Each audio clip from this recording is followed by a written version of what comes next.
ಎಲ್ಲ ವೀಕ್ಷಕರಿಗೂ ಸ್ವಾಗತ ಸುಸ್ವಾಗತ.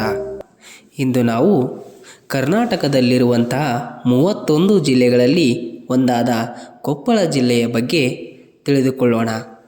ಕೊಪ್ಪಳ ಜಿಲ್ಲೆಯು ಮೊದಲು ರಾಯಚೂರು ಜಿಲ್ಲೆಯಲ್ಲಿ ಒಳಗೊಂಡಿತ್ತು. ನಂತರ 1997ರಲ್ಲಿ ಆಗಸ್ಟ್ 24ರಂದು ರಾಯಚೂರಿನಿಂದ ಬೇರ್ಪಟ್ಟಿತು. ಈ ಕೊಪ್ಪಳ ಜಿಲ್ಲೆಯನ್ನು ಜೈನರ ಕಾಶಿ ಎಂದೇ ಕರೆಯುತ್ತಾರೆ. ಏಕೆಂದರೆ ಇಲ್ಲಿ ಜೈನ ಮುನಿಗಳು ವಾಸವಾಗಿದ್ದರಿಂದ ಇದನ್ನು ಜೈನರ ಕಾಶಿ ಎಂದು ಕರೆಯುತ್ತಾರೆ. ನಂತರ ಈ ಕೊಪ್ಪಳದಲ್ಲಿ ದಕ್ಷಿಣದ ಕುಂಭಮೇಳ ಎಂದೇ ಪ್ರಸಿದ್ಧಿಯಾಗಿರುವ ಕೊಪ್ಪಳ ಗವಿಸಿದ್ದೇಶ್ವರ ಜಾತ್ರಾ ಮಹೋತ್ಸವವು ನಡೆಯುತ್ತದೆ. ಐತಿಹಾಸಿಕವಾಗಿ ಕೊಪ್ಪಳ ಜಿಲ್ಲೆಯು ಇಟಗಿಯಲ್ಲಿ ಮಹಾದೇವ ದೇವಾಲಯ ಇದೆ. ಈ ದೇವಾಲಯವನ್ನು ಕಲ್ಯಾಣಿ ಚಾಲುಕ್ಯರ ಪ್ರಸಿದ್ಧ ಅರಸ 6ನೇ ವಿಕ್ರಮಾದಿತ್ಯನ ದಂಡನಾಯಕನಾದಂತಹ ಮಹಾದೇವ ನಿರ್ಮಿಸಿದನು. ಕ್ರಿಸ್ತಶಕ 1112ರಲ್ಲಿ ಈ ಒಂದು ದೇವಾಲಯವನ್ನು ನಿರ್ಮಾಣ ಮಾಡಿದನು ಮತ್ತು ಇಟಗಿಯ ಮಹಾದೇವ ದೇವಾಲಯವನ್ನು ದೇವಾಲಯಗಳ ಚಕ್ರವರ್ತಿ ಎಂದು ಕರೆಯಲಾಗಿದೆ. ಏಕೆಂದರೆ ಬಾದಾಮಿ ಚಾಲುಕ್ಯರ ಒಂದು ವಾಸ್ತುಶಿಲ್ಪವನ್ನು, ಪ್ರತಿಯೊಂದು ದೇವಾಲಯಗಳ ವಾಸ್ತುಶಿಲ್ಪವನ್ನು ಈ ಮಹಾದೇವ ದೇವಾಲಯವು ಹೋಲುತ್ತದೆ.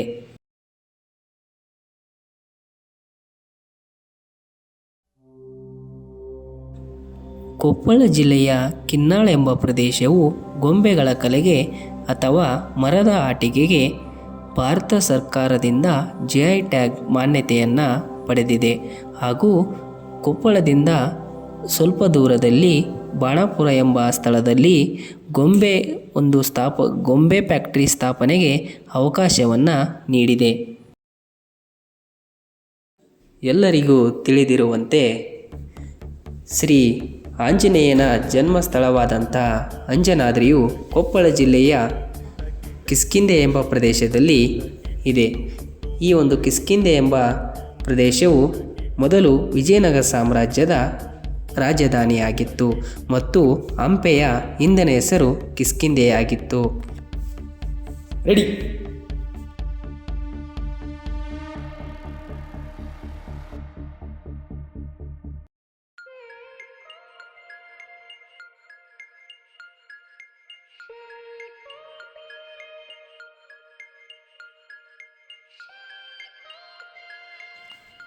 ಕೊಪ್ಪಳ ಜಿಲ್ಲೆಯಲ್ಲಿರುವ ಮತ್ತೊಂದು ಐತಿಹಾಸಿಕ ಸ್ಥಳವೆಂದರೆ ಆನೆಗೊಂದಿ.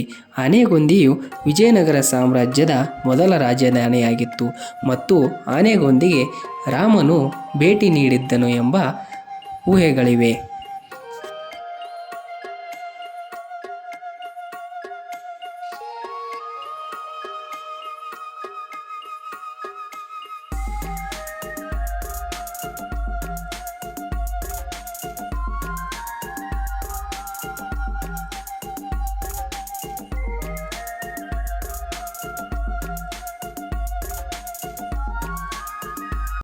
ಮೆಟ್ಟುವ ನೆಲಾದೆ ಕರ್ನಾಟಕ, ನೀನೇರುವ ಮಲೆ ಸಹ್ಯಾದ್ರಿ, ನೀ ಮುಟ್ಟುವ ಮರ ಶ್ರೀಗಂಧದ ಮರ, ನೀ ಕುಡಿಯುವ ನೀರ್ ಕಾವೇರಿ. ಎಲ್ಲಾದರೂ ಇರು ಎಂತಾದರೂ ಇರು, ಎಂದೆಂದಿಗೂ ನೀ ಕನ್ನಡವಾಗಿರು. ಇನ್ನೊಂದು ವಿಶೇಷತೆ ಏನೆಂದರೆ ಕರ್ನಾಟಕದ ಕೊಪ್ಪಳ ಜಿಲ್ಲೆಯ ಹಿರೇಬೆಣಕಲ್ ಶಿಲಾ ಸಮಾಧಿಗಳು ಇತ್ತೀಚೆಗೆ ಯುನೆಸ್ಕೋ ಪಾರಂಪರಿಕ ತಾತ್ಕಾಲಿಕ ಪಟ್ಟಿಗೆ ಸೇರ್ಪಡೆಯಾಗಿವೆ. ಕರ್ನಾಟಕದ ಭತ್ತದ ಕಣಜ ಎಂದೇ ಕರೆಯಲ್ಪಡುವ ಗಂಗಾವತಿಯು ಕೊಪ್ಪಳ ಜಿಲ್ಲೆಯಲ್ಲಿ ಕಂಡುಬರುತ್ತದೆ.